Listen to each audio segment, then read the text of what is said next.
Welcome to Word on the Street with the Carolina's own Joey Hudson. Conversations with movers and shakers and stories and insights from local difference makers. Tailored just for the Carolinas. It's Word on the Street, powered by Ingalls Markets. Low prices, love the savings. On News Talk 98.9 WORD, the voice of the Carolinas. Here's Joey Hudson.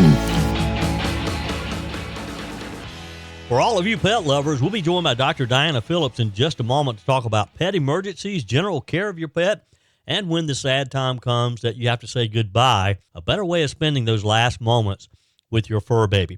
And we're also going to talk about a great organization here in the upstate that's trying to repay the men and women who have served our country by helping them in their time of need. The Golden Corner chapter of Purple Heart Homes is making life easier for upstate veterans. Michael Arby, the president of the local chapter, joins us a little later in today's show. If you've listened to me over the years, you know how much Peg and I love our Cocker Spaniels, Jesse and Simon. You guys helped us name Simon a couple of years ago when he joined our family. Pets play a very special role in our lives. Pew Research said in a survey recently that 97% of pet owners say their pets are a part of the family, and 51% consider their animals as much a part of the family as their human relatives. I know that feeling for sure. Of course, just like us, unfortunately, our furry relatives can have health issues, and at not so convenient times. Over the years, we've had our share of visits to the emergency vet at all hours of all days, and sadly, we've experienced the heartbreak of losing one of our sweet friends as well. Joining me today, a lady who knows all about the challenges of pet ownership and their health, Dr. Diana Phillips, who has spent years as an emergency vet and also helps families say goodbye to their best friends as well. Welcome, Dr. Phillips. How are you? Hey, good. I'm doing fine. Well, good. Well, I appreciate your time today. Appreciate you spending some time with us. Let's just start sort of at the beginning. When did you become interested in being a veterinarian? As long as I can remember. So I knew that I wanted to be a veterinarian when I was 5 years old and used to collect critters from outdoors. Turtles and lizards that would enter our bathtub and be discovered by our parents and then released again outdoors. Of course, dogs and cats and parakeets. But I think my passion solidified a little bit further when I got into high school and became really interested in the sciences.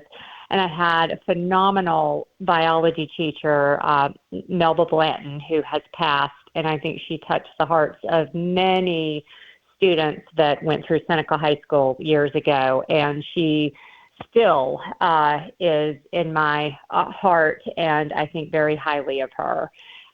So when the passion of science is sort of coupled with my passion for love of animals, I knew there was nothing else that I wanted to do. Yeah. Isn't it amazing how a teacher like that can just really have an impact on your life? Yes. Yes. Yes, it is. And I think that's true for many of us. Yeah, yeah. For a number of years, you were an emergency vet. What's the difference about that type of practice compared to the typical neighborhood veterinarian? There's a fair amount of difference. For general practitioners, they are seeing animals routinely for just kind of health screenings, vaccines, a lot of itchy skin.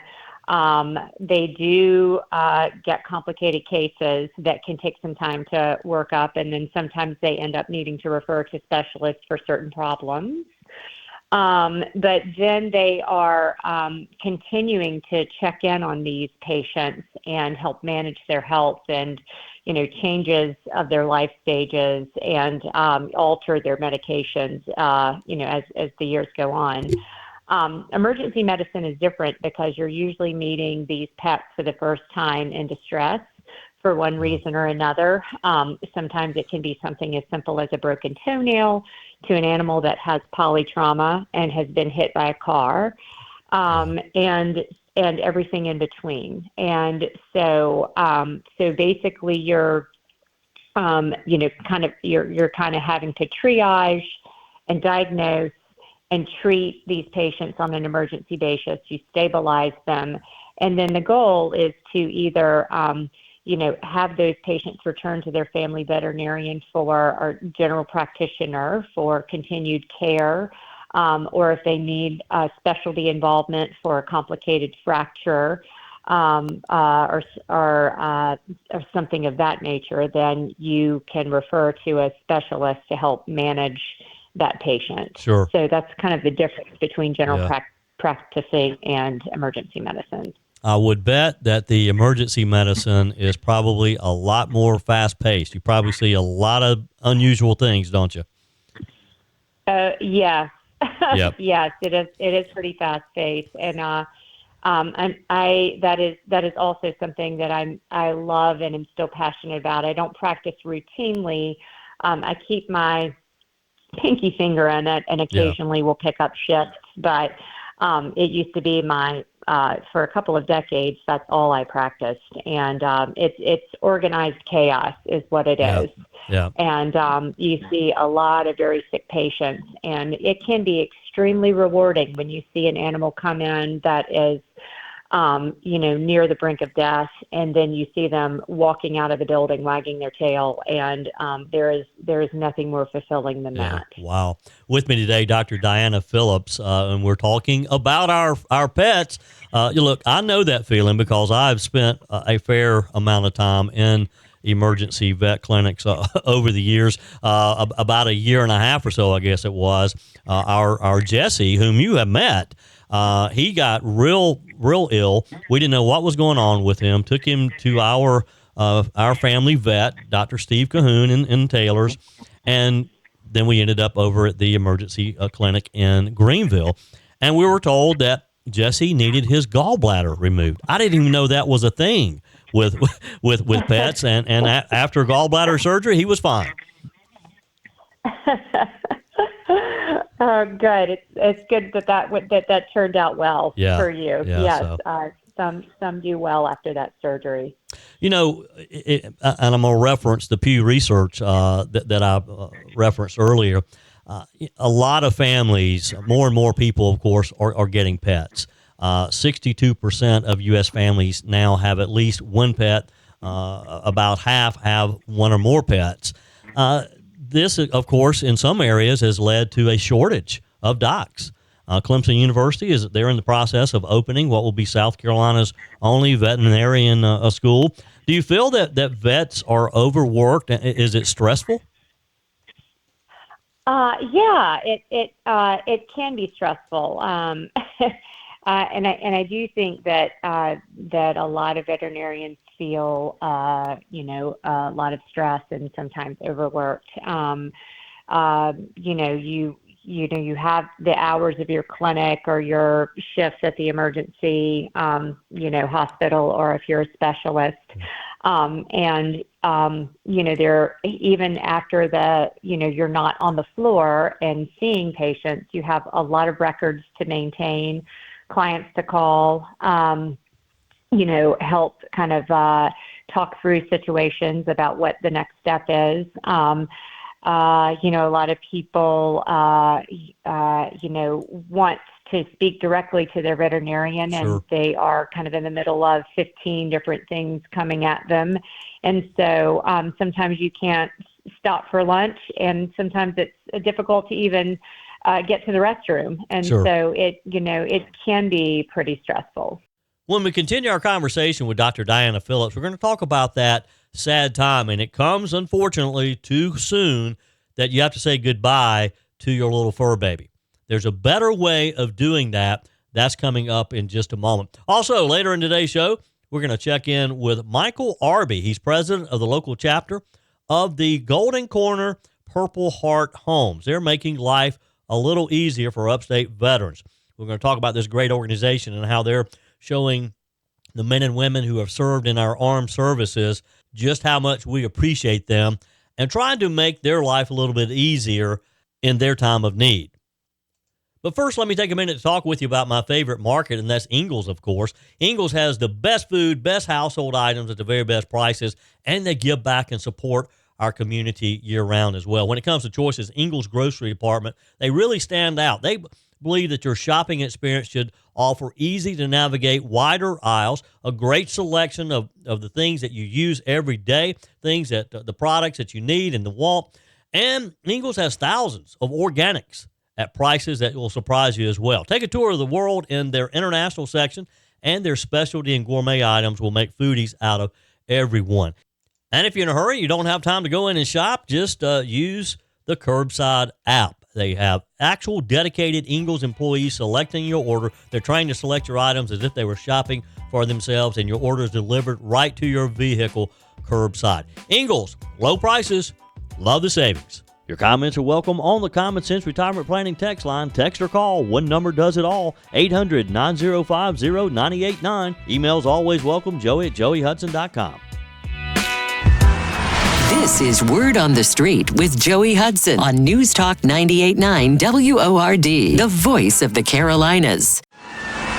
This is Word on the Street with Joey Hudson, powered by Ingles Markets. Low prices, love the savings on News Talk 98.9 WORD, the voice of the Carolinas.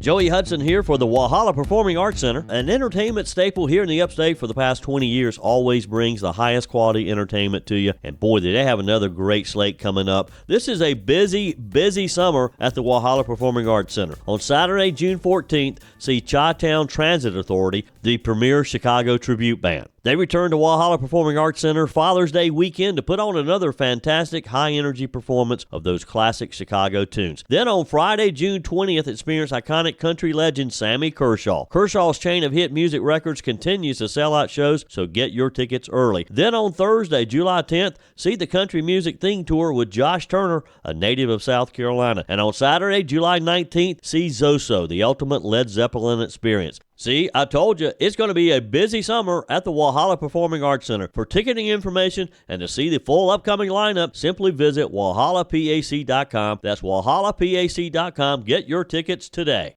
As we continue my conversation with Dr. Diana Phillips. Dr. Phillips, you are part of a growing trend. You know, unfortunately, we all get to that point to where we have to say goodbye to our pet friends. It's heartbreaking.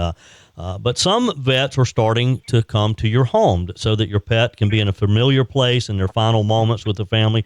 Talk with us about that process and your experience with that. Yeah, so I graduated in 2002, so it's been a minute, and from the University of Georgia, and I've primarily practiced emergency medicine in Greenville and also at other locations. And so I have always, for family and close friends, helped with their pets passing at home. So that is not new to me. Yeah. But about a year ago, I joined a group called Coda Pet that is basically an in-home pet euthanasia service. And there are several around, like if you're looking for a veterinarian to help your fur baby pass at home, all you would need to Google is in-home pet euthanasia, and you'd probably have a handful of options come up. Yeah. And I've heard good things about everyone. But the group that I work for is Coda Pet, and they are based out of California. I work as a 1099 employee for this group. Sure. But Coda basically means the concluding passage of a piece or movement, often in reference to the finale of a ballet or the end of a piece of music. And basically, I did not think that this would be something I would see myself doing at this point in my career because, I like I stated before, I love emergency medicine and I love the crazy and the organized chaos. And but I had a colleague who started doing this, and she said, wow, this is very different, and it's a kind of a 180 from emergency medicine, and I think you may like this. You may want to give it a try. Sure. And I thought, yeah, probably not for me. But I did give it a try, and I've actually found that it is some of the most meaningful work that I've ever done. Wow. And so basically what this involves is, most of us don't want to have to load up our stressed or painful animal into a car and then into a building where other animals are there, maybe making loud noises or have a smell that upsets your pet, and into kind of a more sterile hospital environment to say goodbye. And then you have to drive home, and you're upset. Yeah. And so what is nice about these in-home pet euthanasia services is that, someone, basically you book the appointment online most of the time. And, with my group, you just go to like www.codapet.com, and you can, put in what type of animal you have, like cat or dog, like select cat or dog, an approximate weight that your pet weighs, and a zip code. And, your, aftercare preferences, such as cremation, and you're given you're usually given an estimate of cost for someone to come to your house. And part of that estimate is the traveling. So depending on how far that veterinarian has to travel to your house. So if it's an hour drive versus a 5-minute drive, there's going to be a little bit of a difference. Yeah. But what's nice about the in-home euthanasias is that typically the veterinarian will reach out to you before your appointment and ask if you have any questions. Some people don't have any questions. Others, like to know what process, occurs, and Sure. if they can be with their pet during the entire process, what happens for aftercare. And then then the veterinarian comes to your home at the scheduled time, and usually some form of sedation is administered, just to kind of relax your cat or dog or whatever pet is being seen that day. And then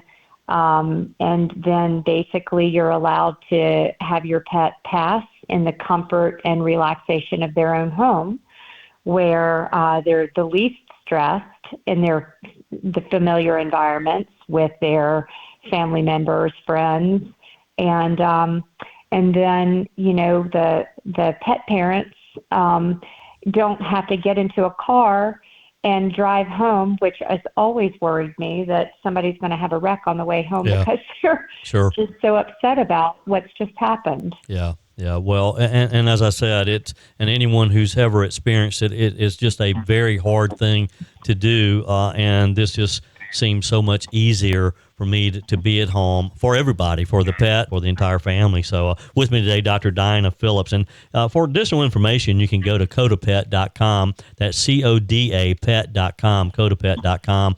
Because, look, again, I hope I'm years and years away from having to say goodbye to Jesse and or Simon. But when it get to that point, this would be a whole lot easier. Are you seeing people in the upstate area? Are they embracing this? Yeah, and a lot of people don't realize it's a service that exists. When I graduated in 2002, I don't know anyone around this area who used to do this unless they were maybe a large animal veterinarian and, had like an ambulatory service with it. They would naturally come out to your house with these supplies. But, this is becoming a little bit more popular where it's a very personal, meaningful experience where your animal is not being taken away from you. The way that they're passing is explained to you, which can be a little bit different from one vet to another and one patient to another, and they get to pass with the least stress possible in their familiar environment. Yeah. Well, that's certainly, again, I hope that I do not have to call on you anytime soon, but eventually we will get there. And it just sounds so much easier for everybody. Dr. Diana Phillips, thank you for your time today. One more time, that website is codapet.com, and Dr. Diana Phillips is who our guest is today. Thank you for your time today. Thank you. This is Word on the Street with Joey Hudson on News Talk 98.9 WORD, the voice of the Carolinas.